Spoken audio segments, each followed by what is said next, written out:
My name is Vaughan. I'm the CEO of Great Commission Media Ministries for Canada and the United States. And I have with me today Dr. Hannu, who is our founder of this organization and president, and has founded this organization at least 25 years ago, Dr. Hannu.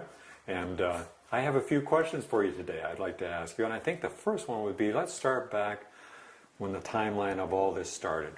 Give me just a little background for our viewers who wouldn't know you, just how it all started in your life. Well, I was born in Finland, and I was raised in Canada, and I was married in the Soviet Union under the hammer and the sickle in 1976. We have 2 boys, and we have 4 wonderful grandchildren. Perhaps we could zero in on your marriage to Laura.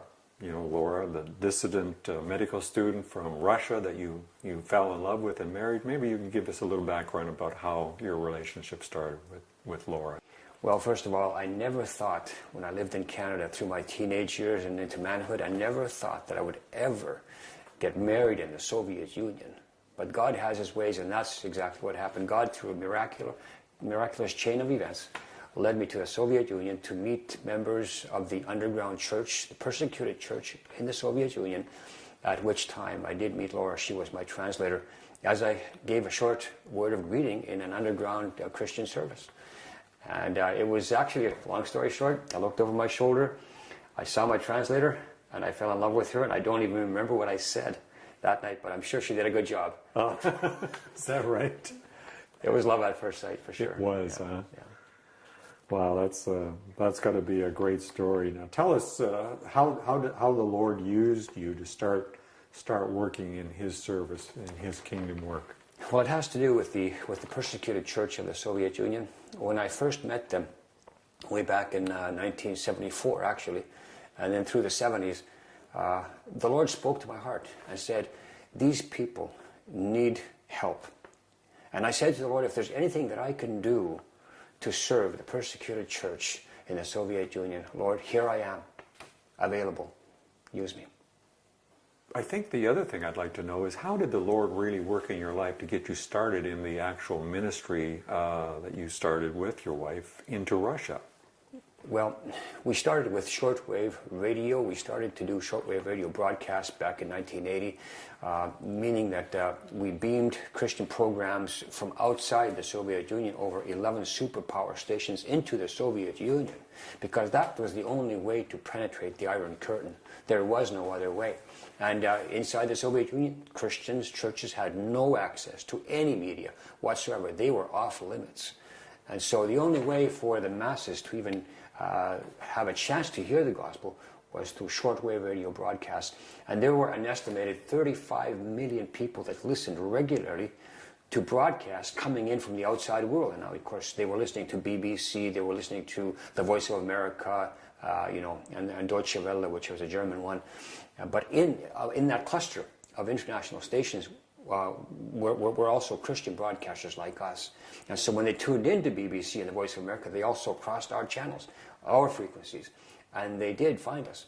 And there was an estimated of 2 million people that actually came to Christ in a couple of decades just by listening to shortwave radio. Wow. Along came CBN in the United States, and they had produced something called Superbook. And that became a marvelous breakthrough. And there's a tremendous story behind how you used this book, how you got the rights to use Superbook, produced by CBN, into Russia, put it in the Russian language, and then beaming it into Russian on Russian television. How did that work? Well, yes, we did discover that there was an excellent series of videos, actually Bible videos, 52 of the best Bible stories in video form. And my wife, who was born and raised in the Soviet Union, she had a special burden for children, and she said, we need to do something, Hannu, something. We need to do something to reach the children of the Soviet Union, because they are being brought up. A whole generation is being brought up under atheism. And there is no way that these children will ever hear about Jesus unless we come up with a tool that the churches might be able to use clandestinely, that is, illegally, to reach the children. So we found a 52-part Bible series in video form called Superbook. I got the rights from CBN in the USA. That was far before the Soviet Union actually collapsed, and CBN did not believe that we would ever have any use for that copyright in the Russian language. But we did take it by faith, just believing that God had a plan, not knowing what that plan was. We took that series, put it into Russian, and we started to smuggle VHS video cassettes across the border from Finland into Leningrad at that time, and to Tallinn, which was a Soviet city as well, just across the water from us. And that's how things played out. It became a door opener for a huge ministry by television across the Soviet Union. Where did it air? What channel did it air on? Again, what were the results of this? Again, a long story short, through a miraculous chain of events, one of those video cassettes ended up in the hands of Soviet television. And when that happened, they actually asked us to come to Moscow to sign a contract to air 52 of these best Bible stories on Soviet Central Television, which was the largest television channel in the world at that time. That was back in 1989, 1990. And so we did. We went to Moscow, we signed the contract, and they started to air. 52 weeks later, 52 episodes, 1 week, 52 weeks later, we put an address up on the screen on Soviet Central Television, Channel 1, and that's equal to ABC, NBC, CNN combined in the USA. That's what the channel was like.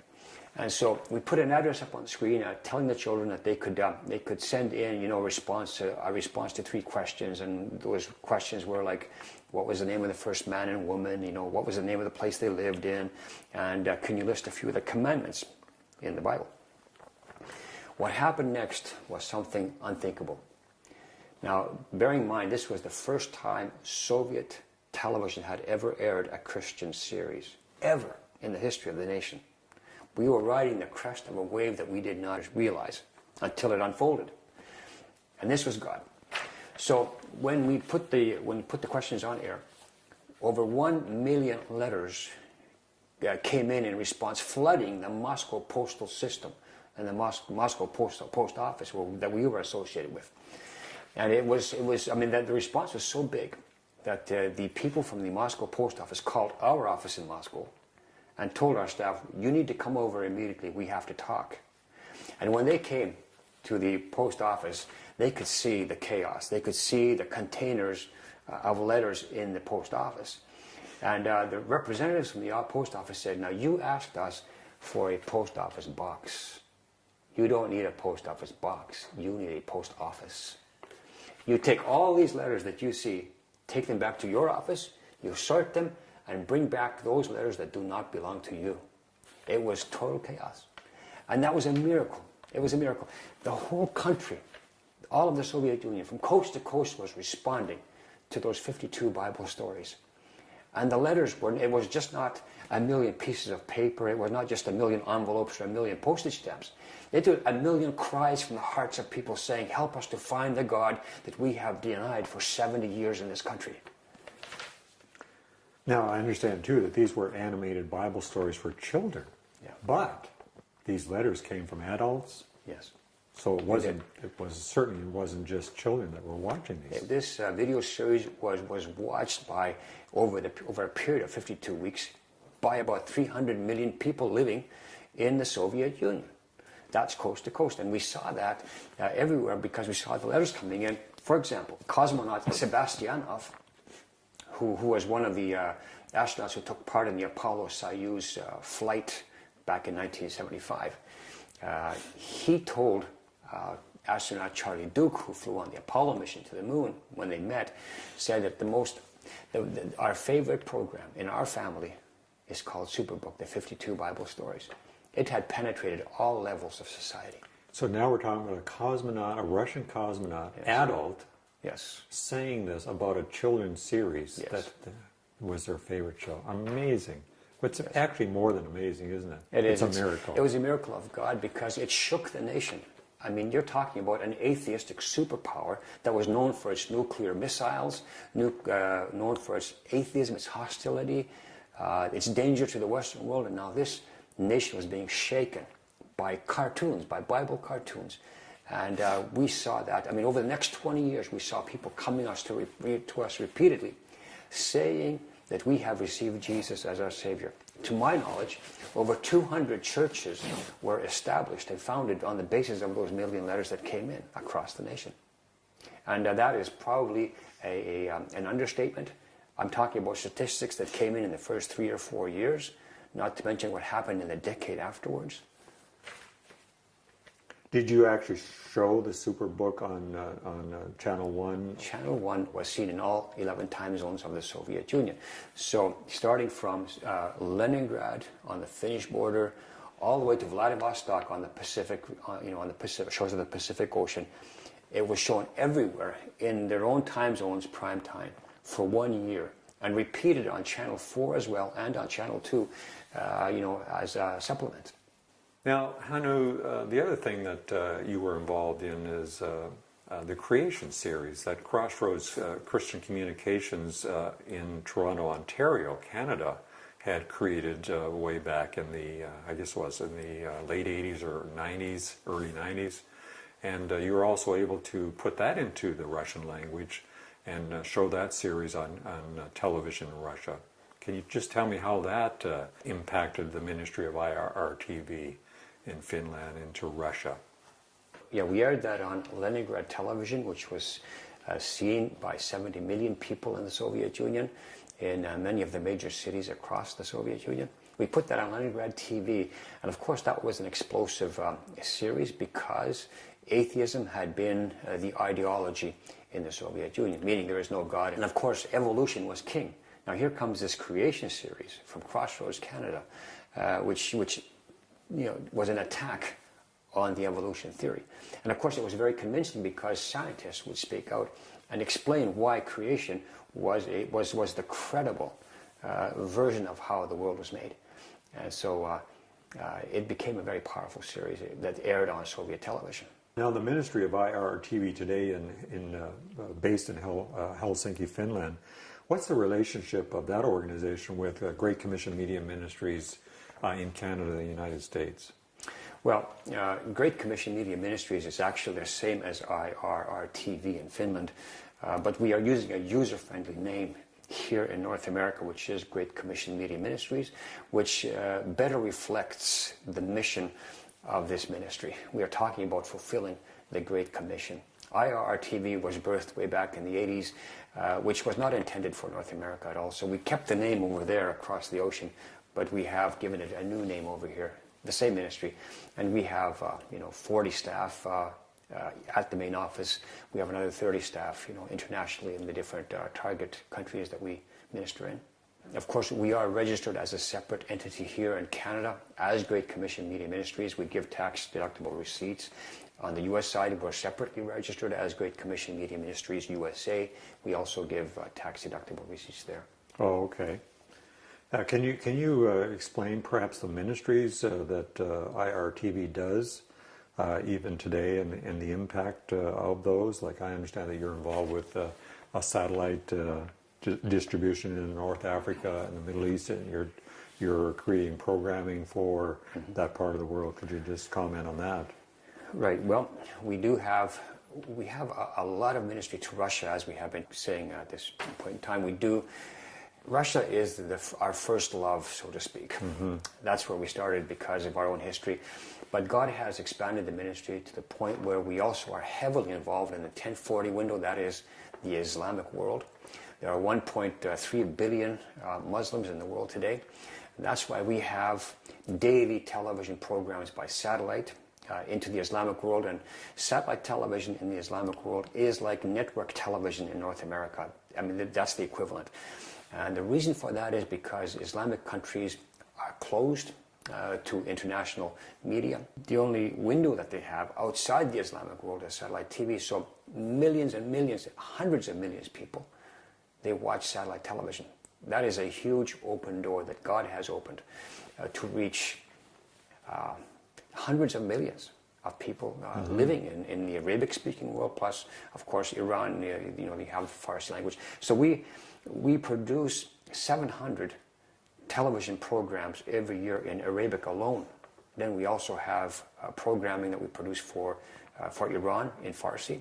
And then we also produce programming in Somali and in Sudanese Arabic for Sudan. So it's actually it's an integral and major part of the ministry today. But we're also, in addition to that, we're also involved in Israel heavily. We're involved in Asia, in India, Nepal, Laos, and through the megacity campaigns, which we'll talk about in a minute, I guess, we're also spreading out into other cities. I understand that you're reaching particularly into the Muslim world. Perhaps you can give us a little bit of a focus on what you're doing in that regard, using satellites, beaming it into North Africa and the Middle East, trying to reach the Muslim world. Can you explain that? Sat-7, what is that? Sat-7 was probably the first Christian satellite television channel to see daylight. And that was founded, I think, somewhere in the 80s, late 80s. And that reaches about 100 million Muslims on a weekly basis. They have about 100 million viewers in the Islamic world. And we use that channel. We have close cooperation with Sat-7. We are a very integral part of their production and their whole broadcast system. So there's a lot going on, and it's an expansion that I believe that God has allowed to take place for His own purposes. So we're just privileged to serve the Lord in these countries. In producing these programming for this part of the world, what kind of personnel do you have to be able to produce these programs in these languages? Right. Well, we have, as I say, we have 40 staff at headquarters. We have another 30 on staff outside.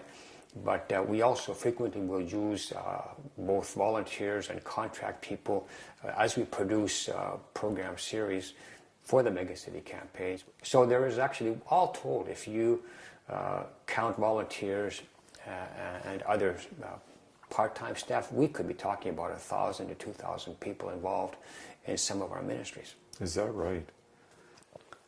Now, the other thing that's really current and that I would really like to investigate with you in this time together is about 10 years ago, the ministry of IRTV, which is now a couple of years ago, the name change took place, the Great Commission Media Ministries. But you started focusing on these mega city campaigns, as you're calling them, in different cities around the world. Just explain, if you can, what are they? Well, mega city campaigns are probably the most effective tool that I believe God has given this generation to reach the populations of whole cities, mega cities, with the gospel message in a way that they have not been reached before. And this goes back to Bill Bright. Bill Bright was the founder of Campus Crusade for Christ International, perhaps the largest missionary organization in the world. He said that there are about 450 mega cities in the world, that is, cities with a population of 1 million or more. And then he also said we had 50% of the world's population lived in cities. By the year 2020, it was estimated that 75% of the world's population would live in cities. And then Bill Bright went on to say, if we don't have, as the body of Christ and the Church of Christ, if we don't have a well thought out strategy to reach those cities, and if they aren't the focus of our prayers, the Great Commission will not be accomplished in our lifetime. And so that challenged me, obviously, to say, well, we need to target those cities. And if you go back to Mark 16:15, and this is, I think, very interesting. Mark 16:15, Jesus said, "Go ye into all the world and preach the gospel to every creature." We have to ask each other, where are those creatures today? 75% of the creatures of our world are living in cities. We have to target those cities. The foundation of each city campaign that you're doing today and for the last 10 years or so, I understand we've done over 60 of these cities, maybe 63, 64 of them at this point in time. What is the foundation of the campaign? I understand that you work strictly and very powerfully with churches, with local churches in these cities, the indigenous churches. How important is that as a foundation or a building block to build this whole campaign upon? churches on the ground in a target city need to be involved. When I say churches, I mean you're talking about 80 to 90% of the churches in a mega city need to come together to agree that they will work together for 30 days during the actual campaign, but also half a year before as a lead-up and a year after in follow-up, to work together to bring in a harvest, an unprecedented harvest in a mega city. And to do that, once the churches have come together and agreed to do so, then we take and we harness all the available media in a target city, using them in a concert, we say in a symphony of media. You're talking about television, radio, you're talking about newspapers, magazines, billboards, the public transport system, you're talking about the internet, every possible media that you possibly can have. For 30 days, you are heralding or preaching or proclaiming the fact that God gives you the power to live a changed life. And that becomes a very potent issue, because you are using not Western faces in India, for example, or Nepal, or Israel, or anywhere else. We are using chosen stories of dramatically changed lives from each target city. We are showcasing them on television, radio, billboards, newspapers, magazines, everywhere. And these people that we choose, or the churches choose, are normally well-known people with a dynamic story that will relate to the fabric of that city. And that will trigger a huge response. And the response comes from all the media. The response comes to a call center, which will have up to 60 telephones. In the case of Mumbai, we will probably have 300 telephones 24/7 receiving the calls.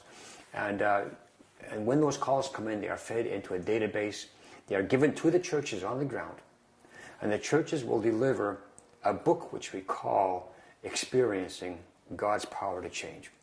And we give that book to everyone who has responded to the campaign. And the churches, in addition to calls that have come into the call center, churches will have their own special events through which they also distribute these books to those who have responded in their special events.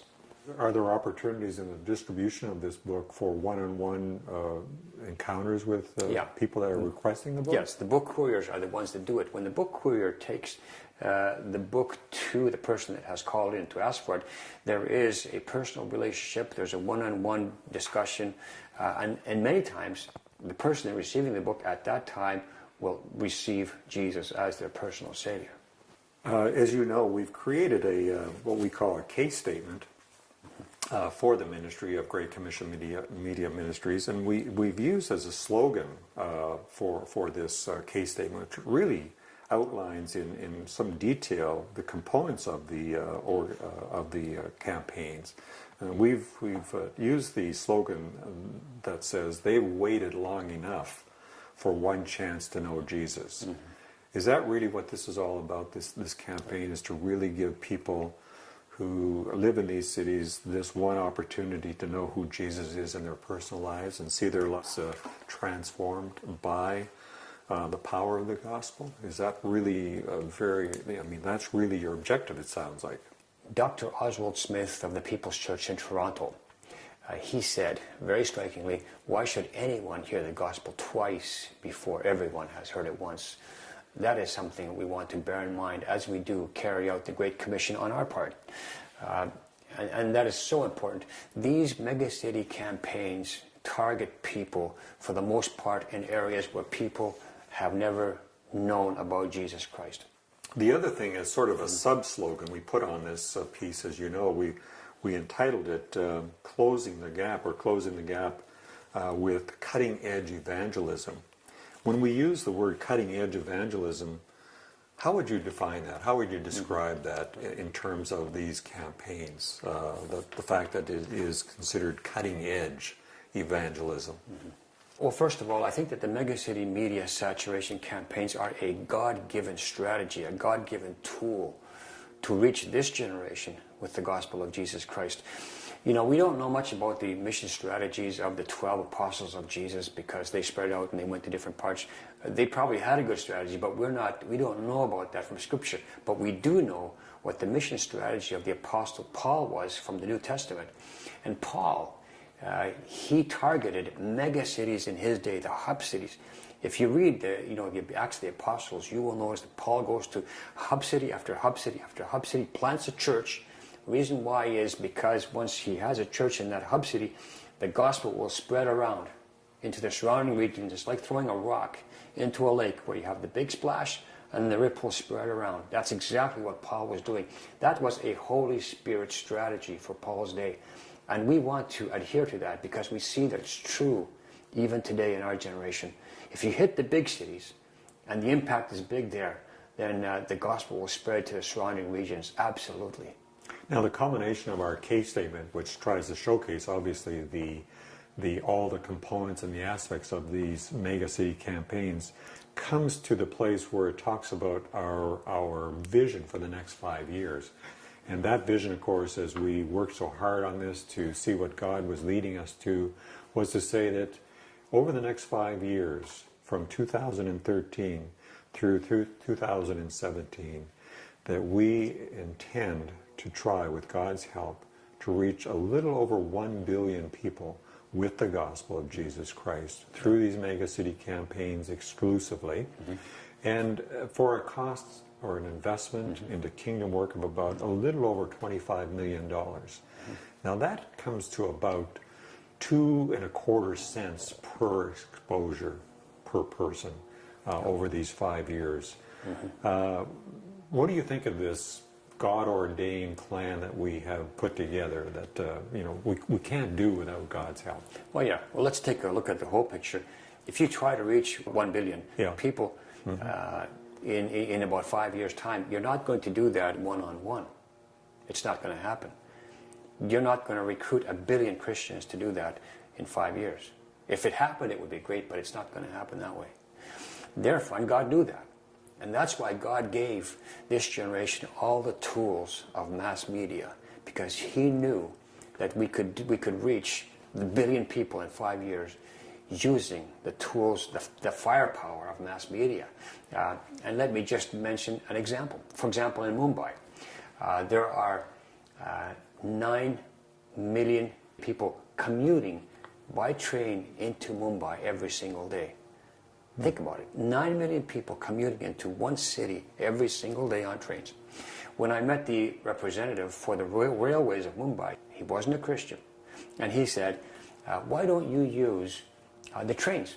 You will have a captive audience of 9 million people every single day if you put these, the message, the ads, into every single train car in our train system. Since you've got a captive audience. And I said to myself, this man who is not a Christian seems to have more vision than I do at this point in time, at least more knowledge.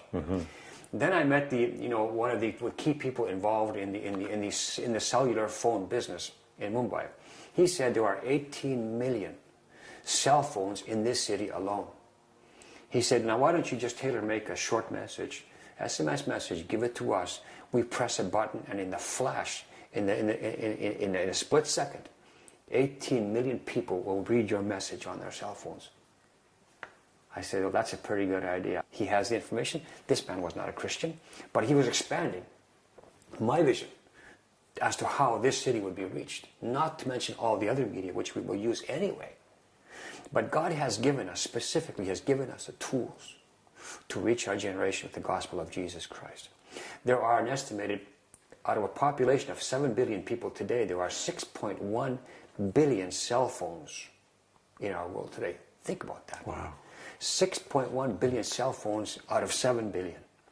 There are 3.1 billion internet connections. That's almost half the population with an internet connection. Then, very importantly, 91% of the population of our world live within the footprint of a cell phone tower. And when you think about that, you automatically understand how much information, how much media flows through cell phone towers in our world today. You're talking about the internet, you're talking about all the social media, not to mention just the cell phones. I mean, it's just a huge highway of information to 91% of the population through these cell phone towers. That has to be a God-given, instrument for us, for the church, to reach the people for whom Jesus Christ died and shed his blood in this generation. We have to seize it and use it. Now, I understand we just did a major campaign in northern Iraq, in the city of Erbil, which is about 2 million people in that city. Now, being that it's a very strong Muslim nation, and this is north of Baghdad, how did that campaign go, and how did that come about? Because, to the average person that might be listening to this or viewing this interview, that, they might think, how would you take a Christian campaign or a Christian evangelistic campaign into a country that dedicated to Islam and get permission to do that? How did that all happen? We received a request to do a megacity campaign in northern Iraq. And for the longest period of time, which means about 2 or 3 years, I said to myself, it's not going to happen. Iraq is it's in the very heart of the Islamic world. And it's a very violent nation today. I said, that's not going to happen. How in the world would you go into a city or a country like that to do a mega city media campaign, which is Christian? But then the churches, they did invite us, and they said, please come. We think it can happen. And so when we did go, I remember sitting around a table with the leaders of this northern Iraqi city, this big city, 80 kilometers from the ruins of Nineveh, which was actually the first mega city, the site of the first mega city campaign in the Bible. You're talking about Nineveh in the Bible? Yeah, I'm talking about Jonah going to this mega city. Yes, yes. It was his mega city campaign. He had a fantastic success rate. 100% of the people repented. That's right. So we were 80 kilometers away, and these men were sitting around a table saying, how can we reach our city? And of course the issue came up of what is the punchline, what is the slogan, what is the message? And I said, well, in other cities it's like God gives you the power to change. And they said, well, in the Arabic language it's a little bit different because the overtones of the word power and change they're not easily combined. So they said to me, they said, is there any other punchline that we can use? Without even thinking, at the spur of that moment, I just blurted out, and I believe that the Holy Spirit, was working at that moment. I said, how about the power to forgive? And as soon as they heard that, there was a wow. And then they went to the security forces of Iraq with that particular punchline, and they said to the security forces, when asked what the punchline would be, they said it is the power to forgive, the power to reconcile. When the security forces of northern Iraq heard that, they said, you have a green light. You can do this campaign, at your convenience, and we will give you protection. We will provide cover for this campaign, because there is so much hatred, so much bitterness, so much revenge, and so much hurt in the nation, that the security forces understood that this nation needs a message of forgiveness. So my point is, God has opened a door where we thought there was no open door. He has access to any nation. He provides the way. Now, I understand that we've got Baghdad, which of course is the capital city of Iraq, in our sights as well. How did that all happen? The Christian leaders of Baghdad called us and said, what's happening in northern Iraq, what we are seeing happening in the city of Erbil, that mega city, it needs to happen in Baghdad. And they said, if there's any city in Iraq that needs this mega city campaign, it is Baghdad, the capital city. And so they said, please come, let's do it over here. And we said, can it be possible in Baghdad? And they said, we just had, several months back, they said, we had a national day of prayer where 1,500 Christians came together in Baghdad, at a venue, a public venue, to pray for Iraq, for the nation, and for the city. And the government, security in Baghdad provided the cover and the protection for that particular event. And they said, because they have done that, they know who we are. We can come to them and say, let us do a megacity campaign that is capitalizing on the power to forgive, to reconcile. I understand that Beirut, Lebanon is sort of in your scope of vision for the future as one of the future campaigns. How did that come about? The Christian church in Beirut had heard about what had happened in Erbil. And because of the news that flowed back into Lebanon about what was happening in northern Iraq, they asked us, they contacted us and they asked us, could you please come to Beirut and do the same in Beirut? Now, having said that, the Islamic world is a specific challenge, and we're not saying that we can go into every single mega city of the Islamic world to do this. I don't think that that's going to happen. But God does open doors selectively, and wherever God selectively opens doors, we need to go through that. For the other countries and cities, nations of the Islamic world, we have a mega tool, which is called satellite television, that reaches into every single home, basically, in the Islamic world. What about follow-up? How important is follow-up once the main core of the campaign is completed, the 30-day saturation aspect of it? How long does follow-up take place? Who does it? How is it played out? How important is it? It is extremely important.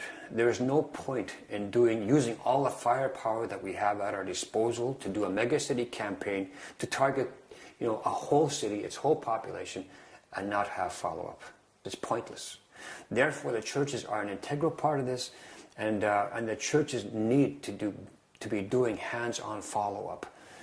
They need to take that response that comes in, which is massive, and they need to take care of that through their churches. They need to mobilize their troops to have them go out and to counsel these people, but they also need the training to do that, and we do supply that. We use the Alpha course in many cities, and we will be using it in Mumbai as well.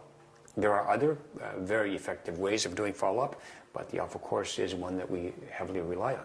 Can you define the Alpha course a little bit further, a little bit deeper as to how that would be used? Well, the Alpha course, it concentrates on small groups which meet in homes, and there's a specific set of lessons that you go through, discussions that you have in the group. They're very user-friendly, and it allows the person that is non-churched to receive answers to his or her questions in her life.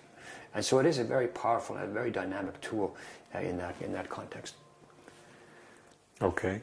And you did talk about the book earlier, but the book contains life stories or changed life stories, personal testimonies of individuals of that city or in that region, or what? Exactly. We never import stories from other cities. We always choose stories from in that particular target city. For example, in Chennai, we had the story of Prime Minister Rajiv Gandhi's security officer. Now, Rajiv Gandhi was the victim of the first suicide bombing in history. When Rajiv Gandhi died, his security officer survived 100 wounds in his body.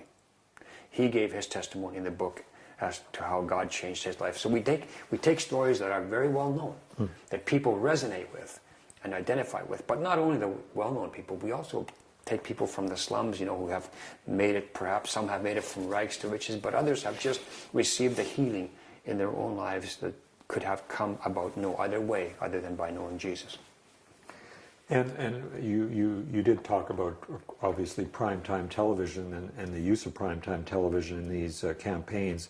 What would you actually air or put on the programming on the primetime television? Stories like Rajiv Gandhi's security officer.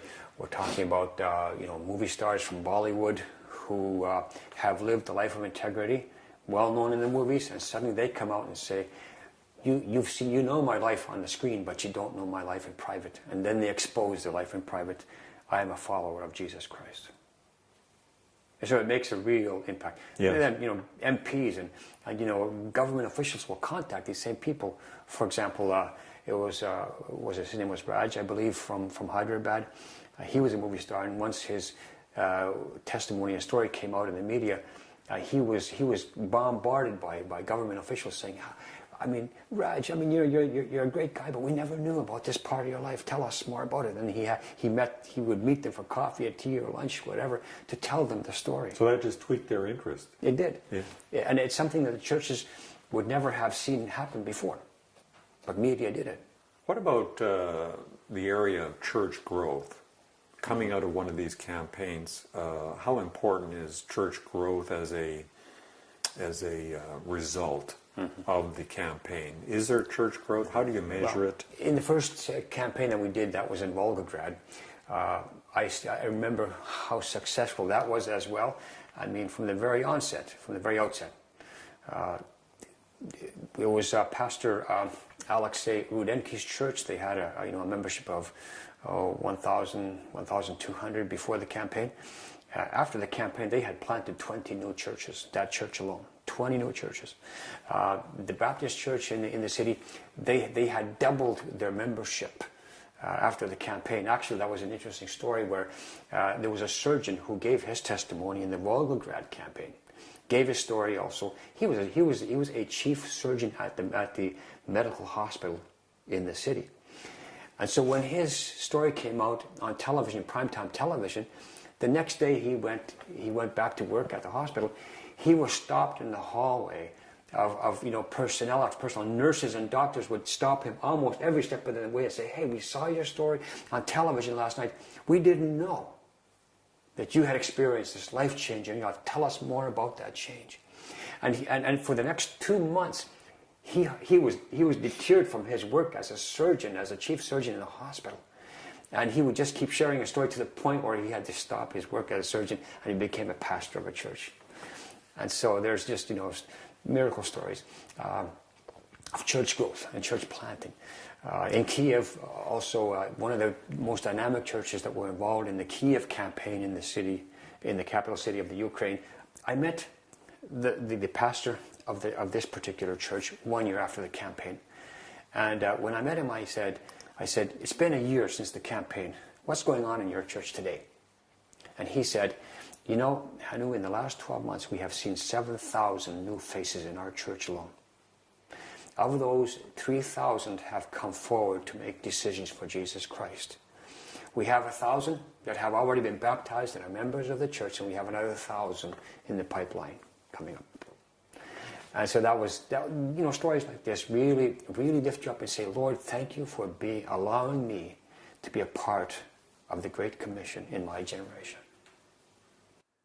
The other thing I'd like to know is a little bit different than church growth. It's church planting, which of course implies new churches that perhaps would be planted as a fellowship group or a Bible study group that may come out of the campaign. How much of that takes place? There's two ways that you see increase and you see the harvest. One is the existing churches receive an influx of new members over a period of 12 months. When the campaign takes place, in the first 30 days, you will see some harvest coming in, meaning people are making decisions for Jesus. But you will not see the whole result, immediately afterwards, because you are planting a seed and you are harvesting at the same time. You're harvesting those who are at that stage in their lives when they are really ready to take hold of Jesus. But then there are also those in whose lives a seed has been planted, and it will take a seed to germinate. It takes them, weeks or months in people's lives. So one year later, you come back and you say, "What has happened in this city? What has happened in this church? What is your harvest like?" And that's why you have to have, you have to give them time to bring in a greater harvest. And we've seen that happen. And how do you measure the success of a campaign? Well, there are several success criteria. One is the shaking of a city. Another one is putting the church on the radar of the city and the people of the city for the first time in their lives. Another one is making Jesus the talk of town for the first time, perhaps ever, in that city. And then you also have, decisions for Jesus, church growth, church planting, and church growth where churches already exist. And then secondary harvest, as well as the churches continue to hold special events, in the days to come, using the same tools. How many people would you say, on average, if you can come up with sort of a number, would receive Christ into their life as a result of a campaign, or what percentage, or I'm not sure just how to frame that question to you, but just what would be the results in terms of changed lives that take place in salvations? That is a question that we cannot easily answer because we are not able to go back to every church. We can only give you examples of churches that that have come to us actually and said, this is what's happening. Or we stumble across them and we hear the stories. But our estimate is thousands of people in any case are added to the church. Let me give you an example of Hyderabad, which we did last year. The biggest church that was involved in the campaign had 50,000 members just over a year ago in May. I met the pastor 11 months later of that super church. I said, what's happening in your church today? He said, today we have 60,000 new members. That is an increase of 10,000 members after the campaign. And so that is an example of an existing church experiencing growth. Mm-hmm. Why would a businessman or a foundation or even a church, why would they want to invest into one of these city campaigns so that we might be doing in the future? What is it about it in your thoughts that would make them want to invest into this campaign in the future? It's actually a question of return on your dollar.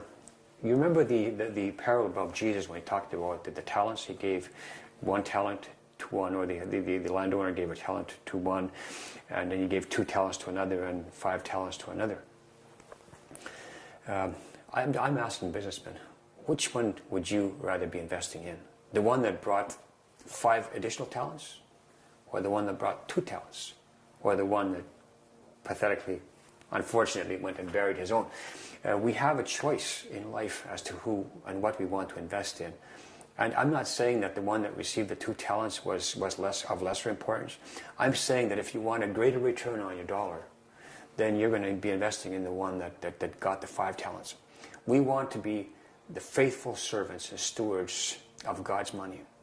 Whenever we receive an investment, and whenever we partner with businessmen and donors, we say we want to be the very best stewards of your money, and we want to give you the maximum bang for your buck. Mm-hmm. Doesn't sound very religious, no. But we want to give you the maximum effect for your invested money. And we believe that there's nothing more powerful in this media generation that we're living in than to use the media to reach the masses in a way that was not possible 40 years ago, was not possible 20 years ago maybe, but it's possible today. And that is a purposeful thing that God has brought about to pass. We need to seize that. Would you define media or the use of media in this context as sort of the new paradigm of missions today? Yes. If we are living in a media generation today, we will be living in an even more media-oriented generation tomorrow and the day after. It's just going to get more and more media-based all the time. People will be relying more and more on media. I'm talking about social media primarily at this point in time. I mean, our societies are buzzing with social media. People are communicating with each other more than ever before through social media. They are absorbing, influence, information, and experiences into their lives through the media. If the church is not there, the church is marginalized. It's not on the radar of anyone. Mm-hmm. We have to be there using all these instruments of mass media. Can you give me the average cost of such a strategy doing one city? What's the breakdown in terms of the different forms of media that you may be using? Yeah, that sort of thing. Depending on the size of the city. Let's say you have a mega city of 1 million, which qualifies. A mega city of 1 million people will require about $200,000 per city. If you're talking about a mega city like Mumbai, then there is a saving. I mean, it doesn't go up exponentially. We're talking about 1 million, 1.5 million to target and to reach perhaps the biggest city on the planet today. Actually, it's tied in first place with another one. I think it was Tokyo or was it Mexico City, but mm-hmm. huge. Mm-hmm. We're talking about aiming for the stars in the Great Commission and shooting at them. How would you define the breakdown of the investment? How would it be broken down into what components, say, what types of media, mm-hmm. and that sort of thing? Well, you're talking about television media is expensive. If you're going to do primetime television, which we do, that will probably be about 20% of your budget right there. Talking about billboards in cities like Mumbai, where you have just massive amounts of billboards. I haven't counted them, but I think that if you say that Mumbai will have anywhere from 2,000 to 10,000 billboards, Now that's going to cost money. You don't want your message on every billboard, and you can't get everyone, but you get as many as you can in strategic places. That costs, so that's probably about another 20% right there. And then you have to have, of course, funding available for, the follow-up, and the call center, which is huge. The book, which will be printed in hundreds of thousands of copies, probably in this case in 2 different languages, Hindi and Marathi. If a businessman made a $100,000 investment into one of these campaigns, how would you describe the return on investment for his kingdom investment? That of course has eternal consequences for it. Well, I'm saying that you will be reaching more people than you could ever have reached before with the gospel message of Jesus Christ by helping us bring the message to these masses using the media. There is not a more effective way of doing it today. Great Commission Media Ministries is able to reach families who may otherwise never hear the good news of Jesus.